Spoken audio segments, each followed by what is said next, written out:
Surat Olpad ટાઉનમાં demolition હાથ ધરાયું છે। અસનાબાદ માળી ફાડિયાપરા વિસ્તારમાં ડિમોલેશન કરાયું છે, જ્યારે પોલીસ બંદોબસ્ત સાથે ડિમોલેશન હાથ ધરવામાં આવ્યું છે। રોડની બંને તરફ કરેલ ગેરકાયદેસર દબાણ દૂર કરાયા હતા, જ્યારે ટ્રાફિક સમસ્યાને લઈને ડિમોલેશન કરવામાં આવ્યું છે। વિગતવાર વાત કરવામાં આવે તો સુરત ઓલપાડ ટાઉનમાં ડિમોલેશન હાથ ધરાયું હતું। ઓલપાડથી સુરત જતા માર્ગ પર અને ઓલપાડ સાયરાણ ડિમોલેશન હાથ ધરાયું હતું।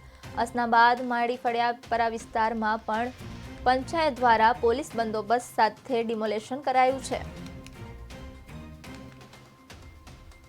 આજ રોજ ઓલપાડ ગ્રામ્યમાં ગામતરમાં રોડના માર્જિનમાં જે દબાણ હોય એ અને સરકારી જમીનમાં જે કોમર્શિયલ દબાણો થયા હતા એ ખાસ કરીને ઓલપાડથી સરસ રોડ, ઓલપાડથી સાયણ રોડ અને ઓલપાડથી સુરત રોડ ઉપરના જે કોમર્શિયલ દબાણો હતા એ આજ રોજ PWD police staff, TDO Shri, ગ્રામ પંચાયતના તલાટી શ્રી, સરપંચ શ્રી અને મામલતદાર ઓફિસના સ્ટાફ દ્વારા આ ડિમોલેશનની કામગીરી કરવામાં આવી છે।